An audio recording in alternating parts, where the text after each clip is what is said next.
trucking here in the USA. It ain't like it used to be in the good old days.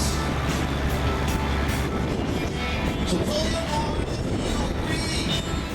We need a change in the industry before the good old truckers all just fade away. But we'll be, we don't want